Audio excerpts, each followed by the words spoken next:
going on, world? Welcome to the Life Malcolm Show, right here on In Touch News Radio, where everybody is a star and the biggest star is you. I'm your host, Life Malcolm. Up in here, man. It's good to be back. Last week, it was still good. We got a new setup. I'm sure you can see the angle a little different, but we all in your grill right now, and so yeah, just happy to be back in the studio. Last week, I had to stick around a court hearing, go handle this traffic court thing. But anyway, I'll get to that later. I'll get to that in a minute. I have to do as I customarily do each week. I have to show big love and appreciation to my main man, DJ CEO, and my sister, Mrs. DJ CEO, a.k.a. Tampa Bay Tammy, for making this In Touch News Radio platform available for the Life Malcolm Show and other programs as well. Really want to appreciate that because getting an opportunity to talk to you, getting an opportunity to, fellowship. I like that. The opportunity to share what's on my mind and even sometimes get an opportunity to hear from you. And I'm going to say how we can make that happen in just a few moments. But I also want to show mad appreciation to my main man, DJ Bezel. Yeah, right here behind the boards, making all the magic happen. And, of course, I have to thank you for tuning in and making the Life Malcolm Show what it is when you do tune in. So I appreciate that. Speaking of tuning in, not only can you tune in as you are on whatever platform you tuned in right now, but I tell you, you can also tune in to, I just give you some various ways you can tune in case you want to switch it up. You can tune in on intouchnews.com. You can also tune in on the In Touch News Facebook page, and you can tune in on the In Touch News YouTube channel, and you can leave comments and what have you. And I think we've gotten to the point now where DJ Bezel can keep up with you. You can type in the comments and he'll say, hey, somebody said something. I'd be like, oh, okay, bet. And get a like a real time shout out, a conversation going. Also, you can call in. That's how you can tune in. You can also call in at area code 813-444-9588. Yeah, call in and holler at your boy. We can have a conversation. So, you know how we do, right? If you've never tuned into the Life Malcolm Show before, I'll kind of give you a preview, if you will, of what's to come. We start the show off with what we call a little something light. And that's me just kind of kicking it with you a little bit, telling you about what has occurred since the last time we hung out, since the last time we kicked it together. And oftentimes the light is also something heavy. So we're gonna deal with something light. Then we're gonna move to our political education portion of the show after the is that what we're doing? Yeah, we're doing something light, then political education. Then after our political education piece, we come back and we're gonna do a word from the word. And after a word from the word, take a break and then come back and just kind of close out the show talking about some stuff. And this week, if you don't know, because you aren't tuned in to me on social media, the Something Light is going to be about nice people, So, nice people. And then the political education, of course, is going to be, whose birthday was yesterday, brother? Whose birthday was it? Brother Malcolm X's birthday was yesterday. Yesterday was Malcolm X's birthday. And so, Yeah, we gonna talk about Brother Malcolm a little bit today for our political education piece, and then our word from the words gonna come from Matthew 12 verses 40. Matthew chapter 12 verses 46 through 50, and then our conclusion is gonna be about a little this and that, mainly lawyer life. We're going to share some things with you about that, that new phenomenon for me at least. So something like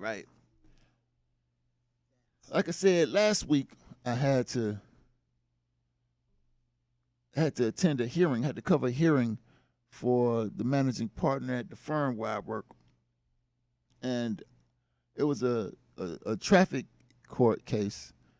And generally, traffic court is in the evening, like especially those red light camera ticket cases. I hate those. Had a few back in the day. Hate them. Love it when the other side doesn't show up. Like this case, not my case, but on this evening, the Hillsborough County Sheriffs didn't show up. So everybody whose red light camera ticket came from Hillsborough County Sheriffs got their case dismissed because the sheriff, the deputy assigned to that particular duty decided that, or for whatever reason, I can't say he decided, maybe they told him not to come, but for whatever reason, that deputy didn't show up to court. And so everybody whose red light camera ticket came from the county got their case dismissed. I was hoping that was going to be my client. And like I said, I was covering the case, so I ain't know nothing about the circumstances of this case, at least not deeply. So I wasn't sure what agency administered the ticket or whatever. So here the judge or the little hearing officer, whatever, say, if you got a Hillsborough County ticket, then your case is going to dismiss your case because the deputy's not coming. I was like, I had to look up and see if my client was in that bunch, and certainly was not. But before I even got in the courtroom, I had this little, not confrontation, but this encounter with this dude who, this African, with the security uniform on. I'm standing in the hallway trying to communicate about this case to somebody in the firm. And while I'm on the phone, I'm talking and typing, right? Got my little Bluetooth, so I'm talking on the phone and I'm typing on the phone trying to get something together for this particular case. And this African who back there doing a security move, whatever, says, you got to come on through, brother. He said, come on through or something like that. I said, just give me 1 second, brother. He said, well, you need to go to the front then, brother. I was like, ain't no problem. So I walked to the front, went ahead and concluded my business. Then when I came through, the security line, dude wasn't there. But a woman who worked with him at the time doing the security screening thing was like, oh, Life, I remember you used to apparently work with this woman who I got children from. And she was like, I remember her from way back when. I remember your girls and this and that and the third. I was like, yeah, that's what's up. And she was like, so happy to see me and kind of loudly expressing such. And this white woman sitting in the waiting area for the people who had the court thing, the court hearing. This white woman walks out, was like, everybody know Life. Who don't know Life? And I was like, apparently that little African, like, you need to go to the front then, brother. I'm like, especially this dude, right? I mean, apparently this dude. So I get up in there, go through the security joint. I'm sitting in the courtroom, and only attorneys. They would only allow attorneys in there early. So I'm sitting in there,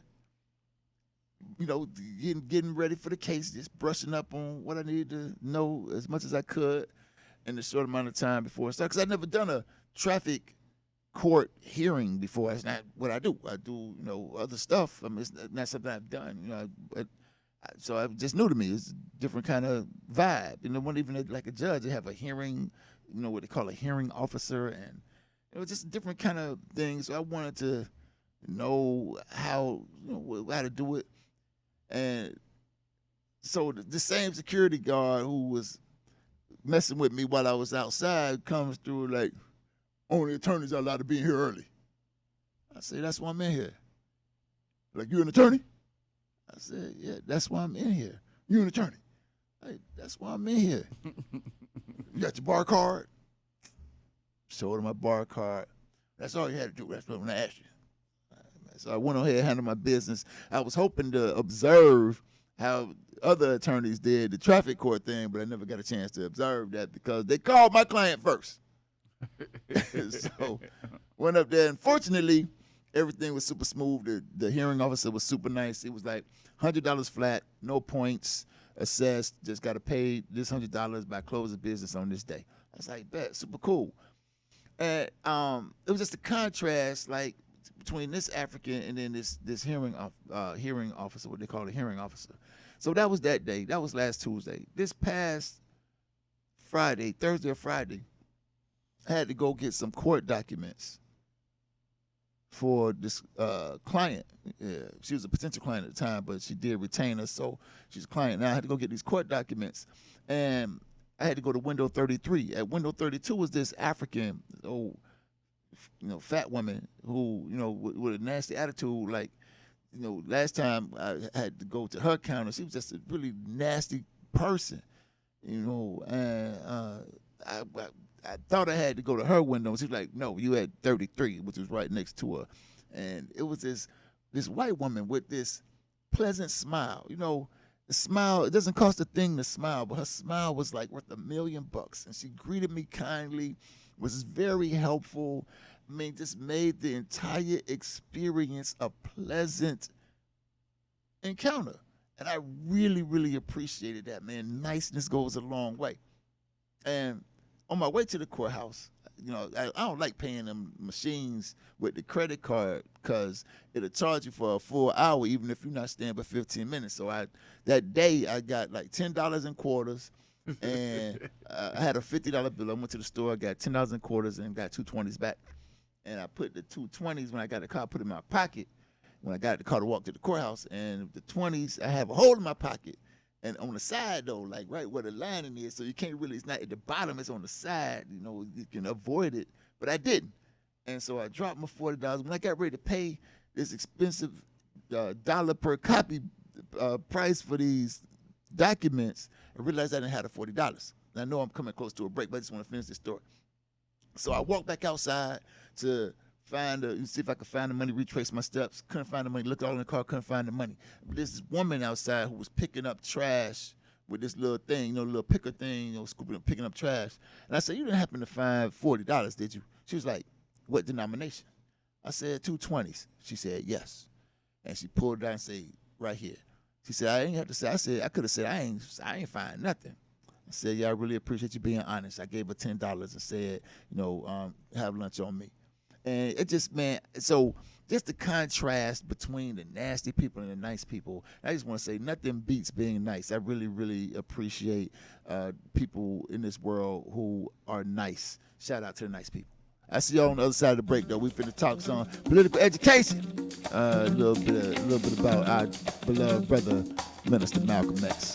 When we get back right here on the Life Malcolm Show.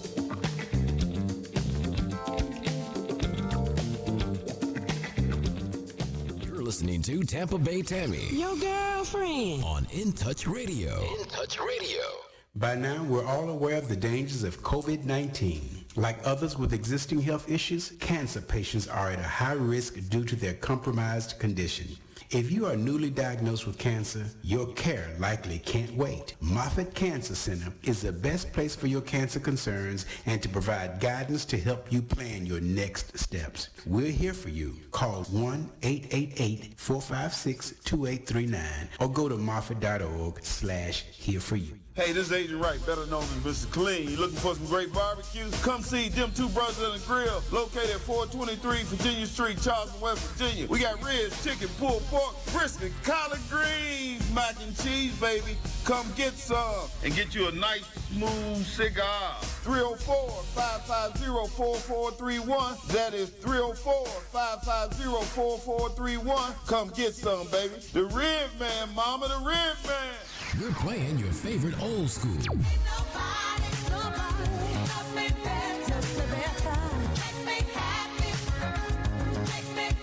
Today's R&B.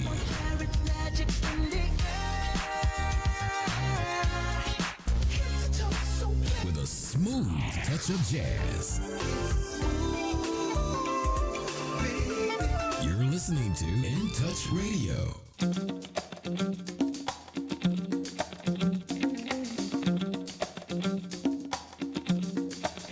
Yo, yo, yo, yo. Yeah.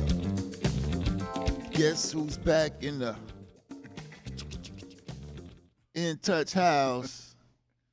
All right. So welcome back to the Life Malcolm Show. Y'all really want to appreciate you tuning in. My name is Life Malcolm. I'm your host. Just got finished talking about a little something light, man. Just nice people. You know, it don't hurt to be nice, and you'd be surprised. At least I was surprised to learn just how much the world and people in the world will open up to you if you're nice. I mean, I grew up being not nice because, quite frankly, my upbringing fostered that type of disposition. I grew up with a lot of yelling and hollering and fussing and, you know, not a lot of cussing because a bunch of Christians. You know, I grew up around a bunch of people who do Christianity, but you know, man, they still know how to fuss and argue and make, you know, little things, big things, and you know, unnecessarily so. And it was just you know, that kind of upbringing. You know, just people always high strung and hostile. I just thought that was the way people were supposed to be. I didn't realize that I used to think there was something wrong with people who were nice. Like I thought they had some kind of social dysfunction. I didn't realize it was, you know, me, probably, most likely. And you know, yeah. So it wasn't until, and I'm not embarrassed to admit it. I mean, maybe I should be, but the truth be the truth. It wasn't until I went back to college in 2013, 2014, something like that. So just a few years ago, I'm 47 years old. So it wasn't like, you know, when I was like 39, 40 years old, that I really saw a lot of people being nice. And I know I need to start talking about the brother minister, but I just wanted to say something about this night. And I guess it segues because Brother Malcolm was nice. Fierce with them words, but nice nonetheless. And, you know, so I just, you know, when I left Jesuit was a hostile situation for me. Jesuit High School, you know, all them white boys, all white boys, and all white. There was only one African in the school, and you probably heard me talk about this before. And that African was a janitor named Marvin, and you know, he was nice. But everybody else, man, for the most part, made that Jesuit experience a hostile experience, whether intentionally. I couldn't say, but just the environment, just being around all the colonizers who acted like colonizers, who just made the environment hostile for me. Then I left there, went to the Navy, much of the same. And then when I got from the Navy and came back here, I worked on a construction site. Ain't nobody out there nice. Everybody out there hot, bothered, you know, working hard. Some of the sharpest tongues, you know, and the shortest patience you ever want to see on a construction site, right? And you know, we got weapons out there, hammers, saws, trowels. You know, you get hurt, you know, up in the air, you know, get tossed off the scaffold. So you know, it's a lot on edge. And I never really worked in an environment. Even when I went to Morehouse, I think I had that I carried that meanness with me, I'm sure. That was, you know, during the when the genesis, I guess, of hardcore gangster rapper. Right when it started. We talking, Death Row, The Chronic, Snoop Dogg, Tupac, all that. Everybody trying to be hard and thugging, and the world was just an insane place for Africans, especially in the ATL. So it was still on edge, kind of, chip on your shoulders. It wasn't until I got to be in my 40s, late 30s, very early 40s, that I saw people being nice, like just because, helping people, like, oh, you dropped a book, let me pick it up for you, or do you need some help with this assignment? And it was just really cool, watching people be nice and learning how to be nice myself. All right, enough of that. So we're gonna do this political education piece. We started our political education piece on the Life Malcolm Show with the African Pledge. Find that for us. All right. The African Pledge says, I pledge allegiance to my African people. I pledge to develop my mind and body to the greatest extent possible. I will learn all that I can in order to give the best to my people and our struggle for liberation through revolution. I will keep myself physically fit, building a strong body, free from drugs and other substances which weaken me and make me less capable of defending myself, my family, and my African brothers and sisters. I will unselfishly share my knowledge and understanding with others in order to bring about change more quickly. I will discipline myself to direct my energies thoughtfully and constructively rather than wasting time in idle hatred.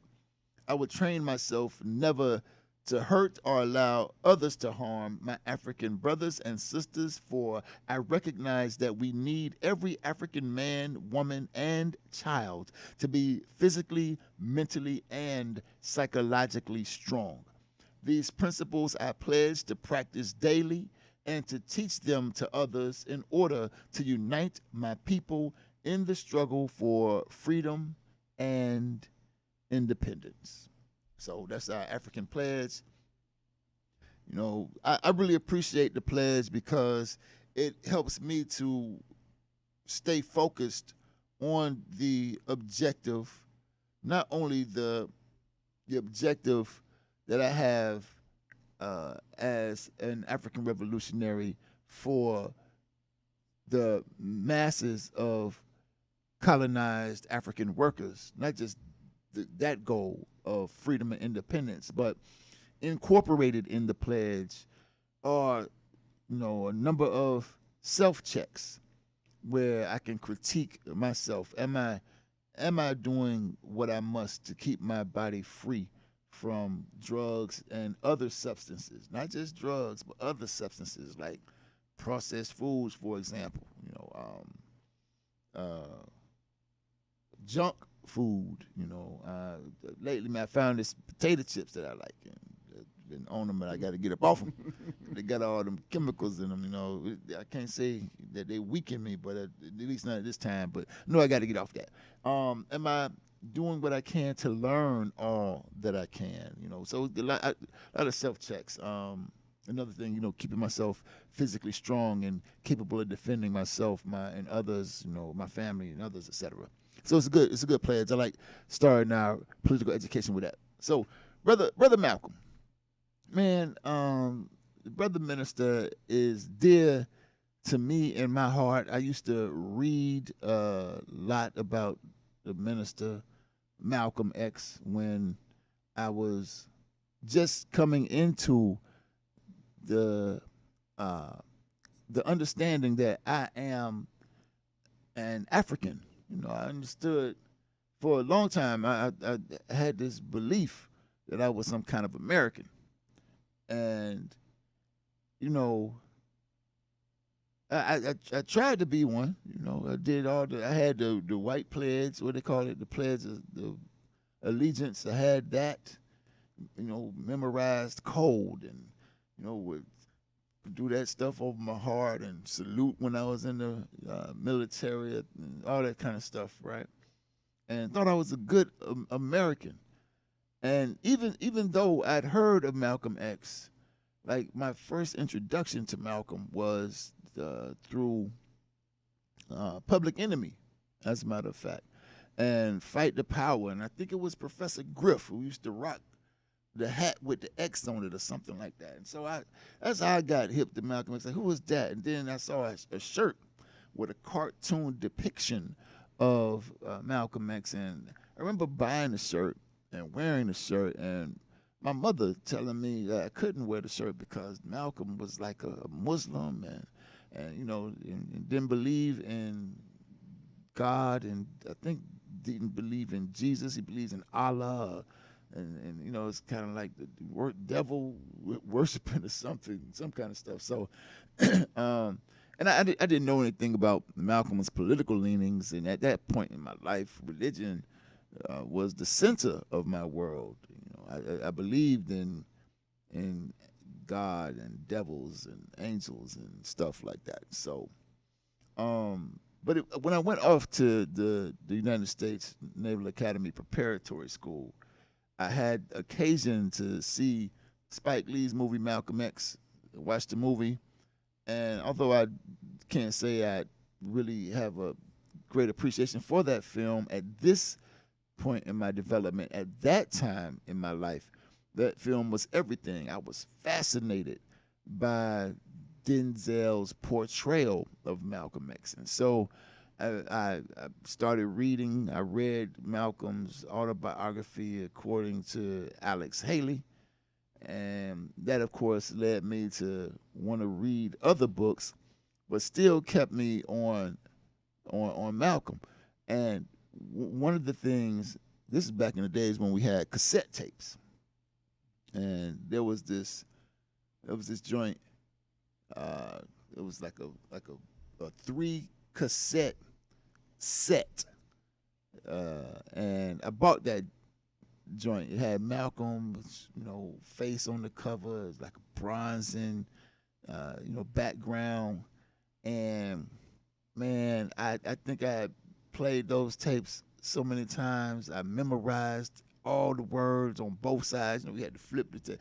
You know, just it was a really transformative time in my life. And then I had an opportunity to, you know, one of course, when you know, got back home from Rhode Island to Tampa, still on my Malcolm X quest, had an opportunity just traveling, or certainly when I went to Atlanta, and you know, Atlanta being at that time a hub of Afrocentricity and some would say Pan-Africanism and ideas of Black nationalism.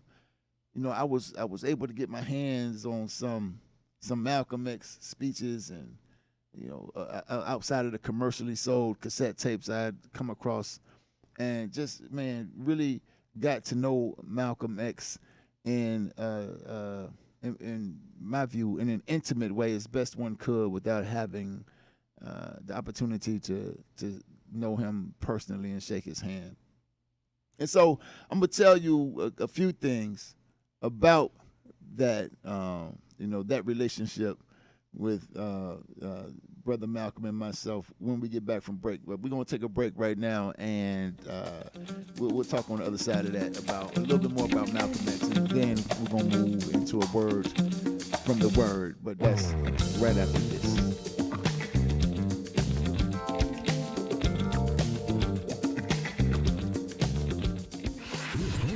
Favorite old school.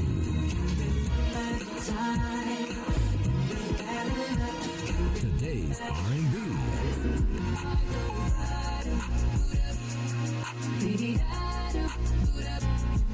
With a smooth touch of jazz.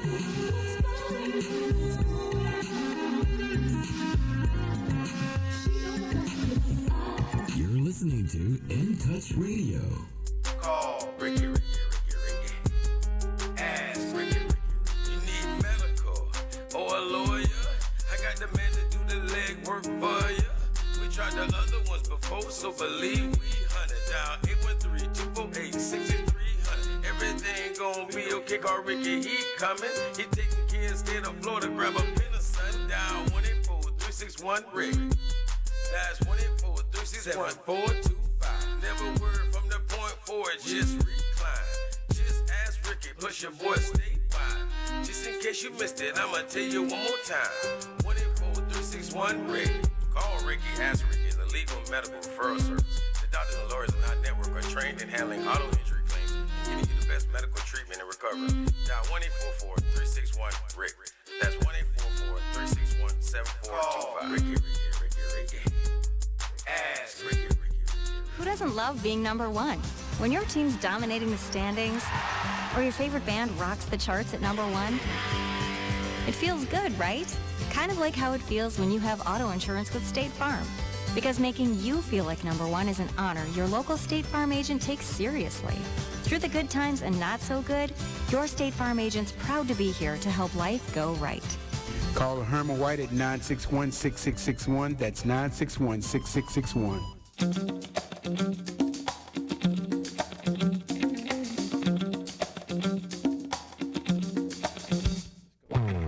All right. Welcome back to the Life Malcolm Show, right here on In Touch News, where everybody's a star, and the biggest star is you. I'm your host, Life Malcolm, and we're talking about Malcolm X, that is. And let me remind you that you can call in at 813-444-9588. That's 813-444-9588. I'd love to hear from you. We can chat.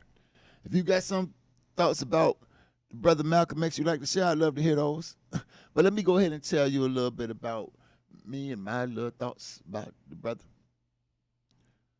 One of the I don't even know if I can call it a rumor. One of the mischaracterizations I'd heard about Malcolm X, and still often hear people try to tout, is that Malcolm X went to Mecca, and when he went to Mecca, he came back changed, like different. You know, when he came back, some people try to say he became something like Martin Luther King Jr. or something when he came back, and he became some kind of integrationist or something. But you know, it's nothing like being able to read and listen and learn and observe for yourself. And I remember listening to Malcolm when he came back from his Hajj, you know, right in one of his speeches shortly before bandits assassinated him at the Audubon Ballroom. He said,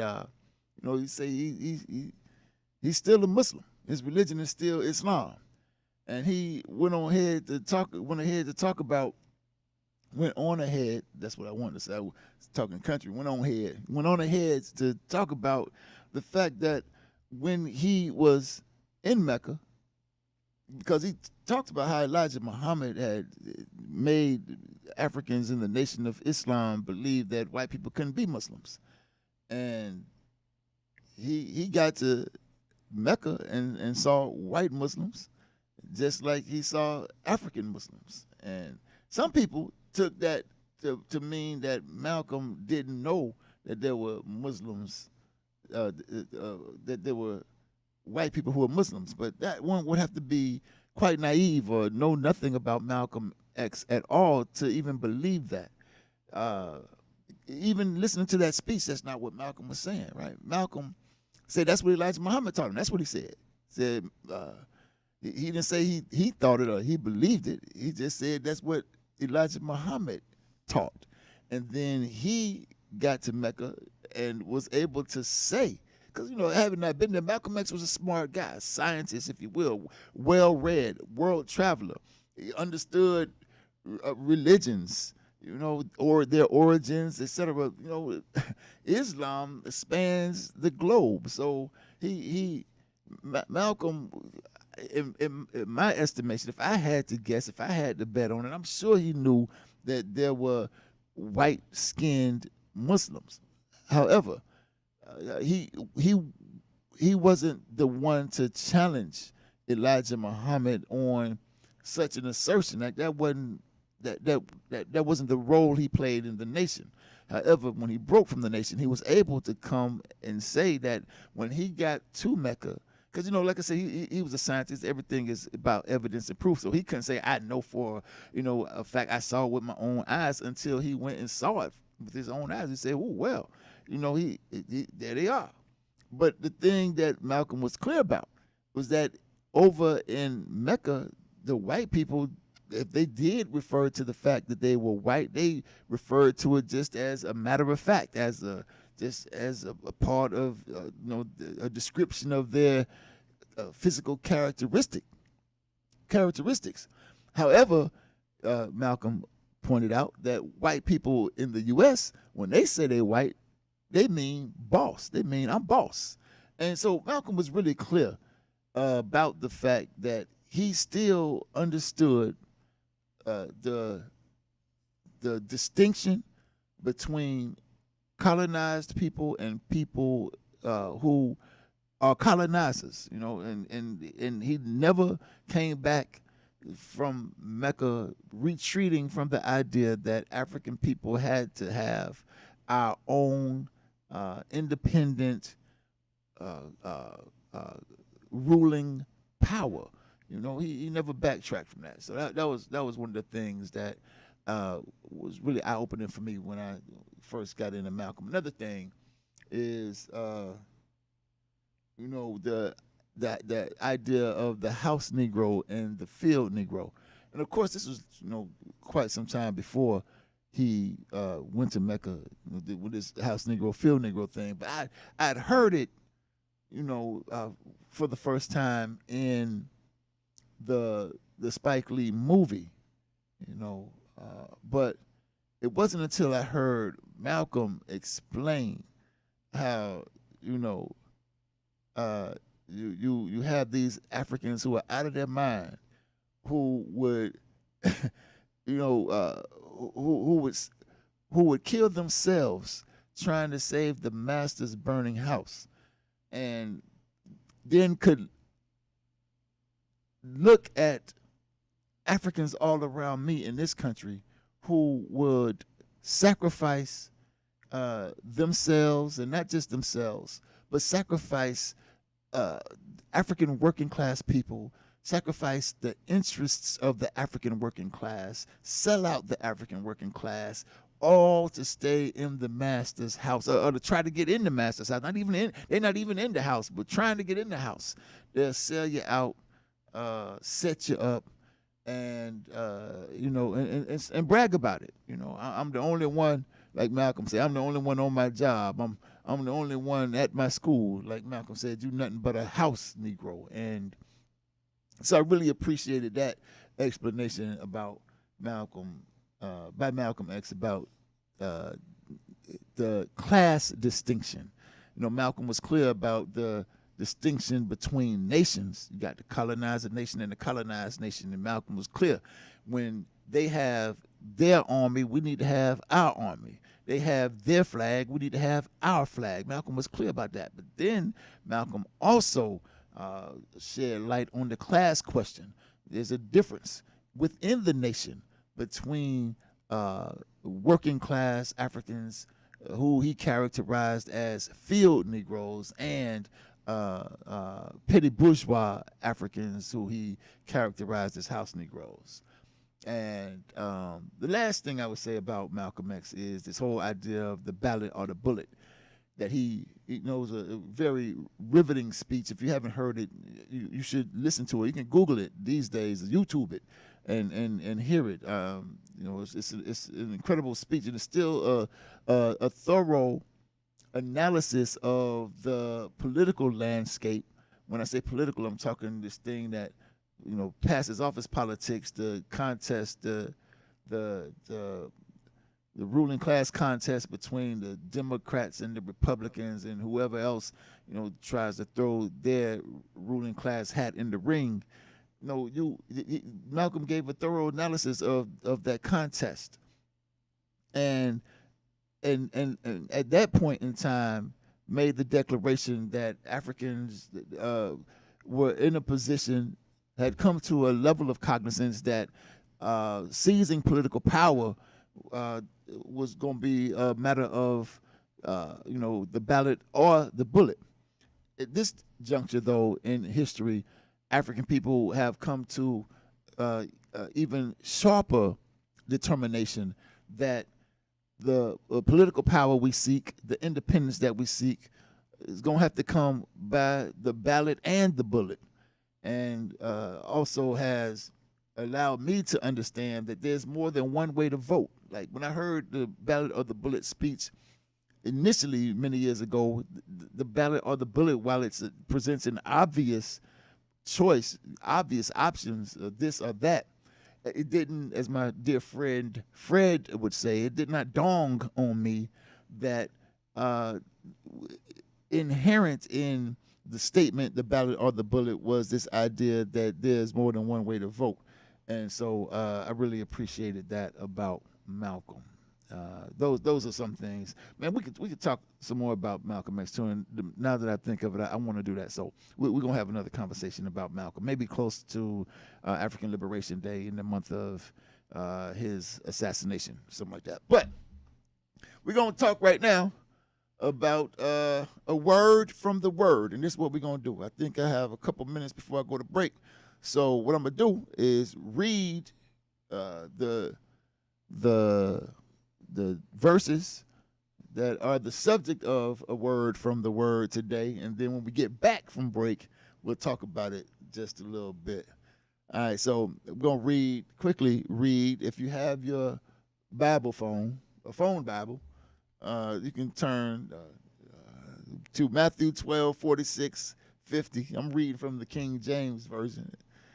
And it says, while he yet talked to the people, Jesus was always talking to the people, wasn't he? While he yet talked to the people, behold, his mother and his brethren stood without, desiring to speak with him. Then one said unto him, behold, thy mother and thy brethren stand without, desiring to speak with thee. But he answered and said unto him that told him, who is my mother, and who are my brethren? And he stretched forth his hand toward his disciples and said, behold, my mother and my brethren. For whosoever shall do the will of my Father which is in heaven, the same is my brother and sister and mother. So we're going to talk about those verses when we get back from this last break of the day. So stay tuned. Get your phones ready so you can call in and talk about it if you want. This is the Life Malcolm Show right here on In Touch News, and we'll be right back.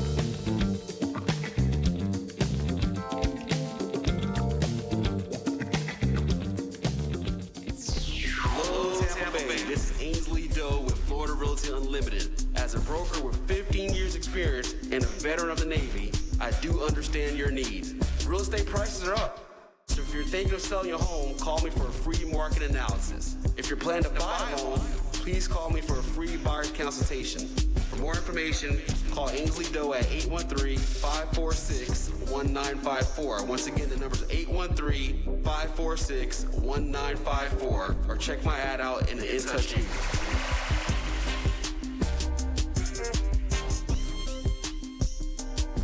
Hey, this is Agent Wright, better known as Mr. Clean. You looking for some great barbecue? Come see them two brothers on the grill, located at 423 Virginia Street, Charleston, West Virginia. We got ribs, chicken, pulled pork, brisket, collard greens, mac and cheese, baby. Come get some and get you a nice, smooth cigar. 304-550-4431. That is 304-550-4431. Come get some, baby. The Rib Man, mama, the Rib Man.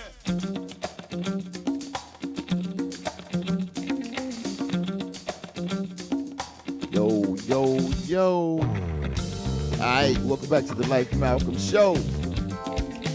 Where right here on In Touch News, where everybody is a star and the biggest star is you, especially if you call.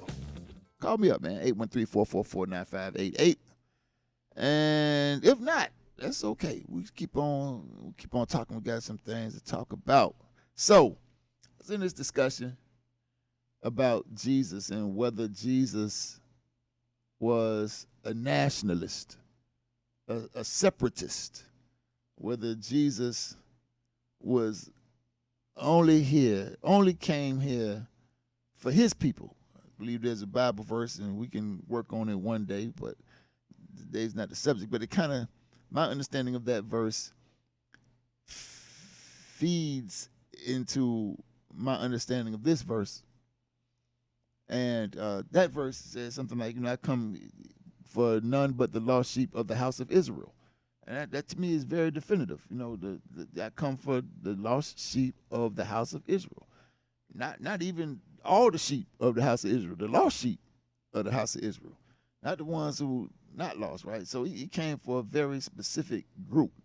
The sound like the outcast or the cast, the downcast perhaps. But anyway, with that understanding in mind, when I read this verse, Jesus talking about who is my brother, my mother, my sister, and then he says that it's any and everybody who does the will of his Father who is in heaven, I don't interpret that to mean that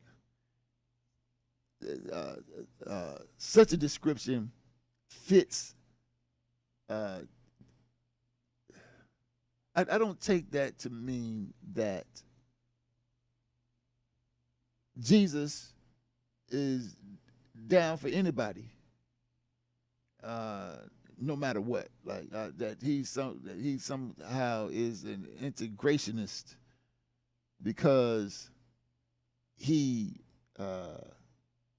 because of the statement and ideas asserted regarding who his mother, brother, sister is in this verse. And try not to convolute it,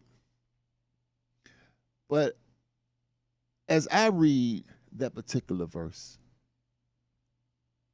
I immediately recognize that there are people who belong, like a few moments ago, we talked about nations, different nations, colonize a nation. And we talked about classes within the nation, the petty bourgeois class, who has its lips surgically attached to the rear end of the colonizer nation, and the African working class who, the colonized class who, if intelligent, is fighting like hell to get away from the colonizer. What history has shown us over the course of time, that there are people who look like you, look like me, sometimes even in our own homes, that will betray us for the benefit of themselves in the interests of the colonizer nation. In other words, some of us got brothers, sisters, mothers, fathers who the police, and will likely lock us up and put us in jail in the interest of the colonizer nation because they have some kind of allegiance to that process that for them supersedes their familial connection to you. And the question then becomes, well, who is that person to you? I mean, certainly, so the biological relationship cannot be denied, but like Jesus said, really, who is this person?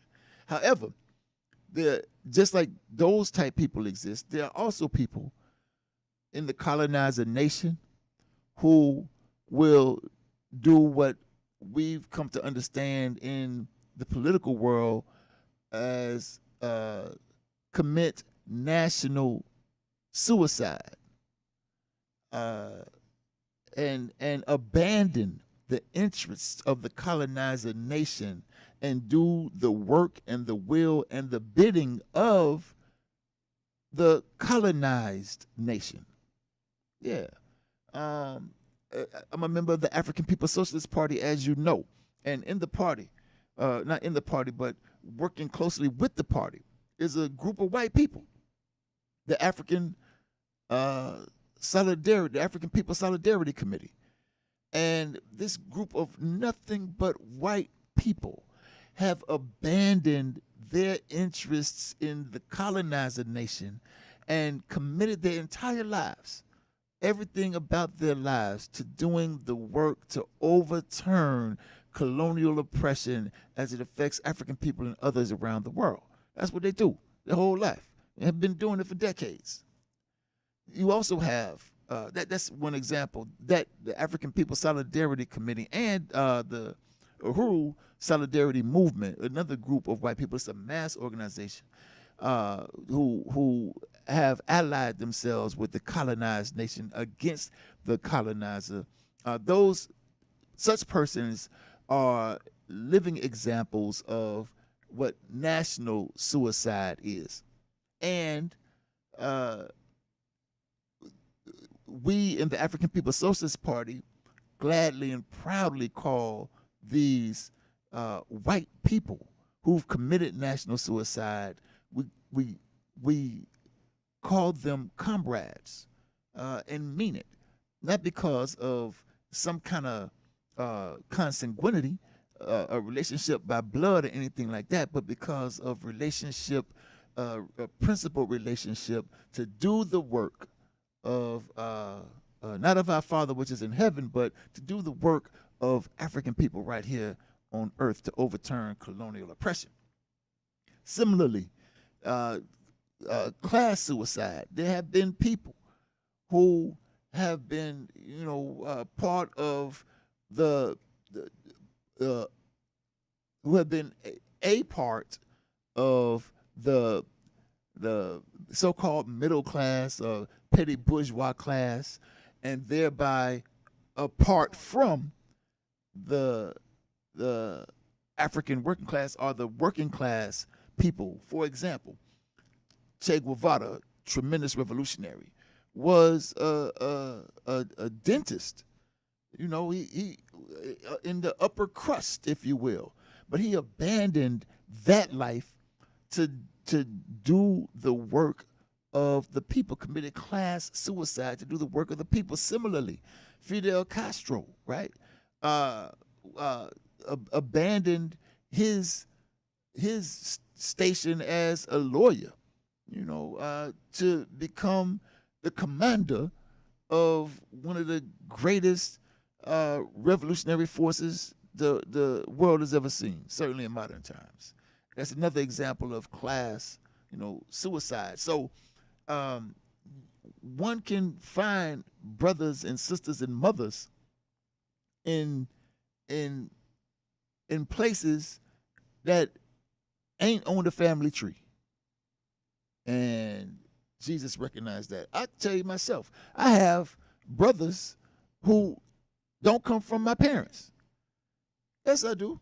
Dana Lett is one of my brothers. Dana and I thick as thieves. And it's that relationship is based on certain principles, certain interests in common, and some other stuff. But 100%. Your brother, your mother, your sister. I have a mother who didn't birth me. Shout out to Martina Strange. And so on. And so, I see this particular verse as Jesus acknowledging that sometimes the people who came out of the same womb as you are not as important as the people who are in the same room as you. And that don't mean that he somehow was opening up himself as an integrationist and anybody can come on in and be his brother or his sister. I don't interpret it that way. But I'd like to hear what you think about it. If you don't want to call in this week, need a little more time to talk about it, think about it, that's fine. Call next week. And we can retro your questions, be glad to touch back on it. But as we get ready to close this edition of the Life Malcolm Show, I want to talk to you a little bit about lawyer life. As you know, or may not know, I'm a lawyer. I'm an attorney at law, and it's different for me because for most of my life, I have been an opponent of the courtroom and people in it, a vehement opponent. And that's not to say that I'm not now, but I was a little different. Never would have imagined myself in a court room in a suit. Matter of fact, I wrote a poem many years ago that said, "You never catch me in a suit and tie, no matter who getting married or who the hell done died." Because everybody knows that it ain't about your clothes, because you can be finely dressed up but have a mighty messed up soul. And right? And so I just never saw myself at this place, but I'm here now. And making the adjustment, not only am I here now, I'm here now at almost 50 years old, just starting out as an attorney. A lot of people, if you're smart, they you jump into your career at least in your 20s, fresh out of college or whatever, something like that. Some people reinvent, but a lot of those people also, they kind of own their own children, going what have you. I have young children still, 24-year-old, 14-year-old, and 13-year-old, and a grandbaby, 2 years old, and sometimes, and a wife and mother, and people I care about, who I gotta, who are an important part of my life. And so the question now for me is, every day, is how do I balance lawyer life? Because lawyer life is different than poetry life. Poetry life, wake up when I want to, get dressed when I want to, wear what I want to, whatever, do what I want to. It ain't the same as lawyer life, though. You gotta be places at certain times and wear certain kinds of get up in order to, to participate in the business, and so it's really different. But one thing that I'm happy to say is that my priorities ain't changed. My priority has always been to my people and to my family. And I heard a lawyer today say, when asked how do you balance lawyer life with home life, personal life, and he said that one time his wife asked him to pick up his children from school, their children from school, and he was like, "All right, no problem." She was like, "You know where to go, right?" And he was like, "Yeah, I go." She said, "No, that was last year," and he realized that he had become so engulfed in his profession as a lawyer, he didn't even know who his children's teachers were. And he said that he realized that made him, that was an eye-opening kind of thing for him. It made him realize that he maybe needed to reprioritize.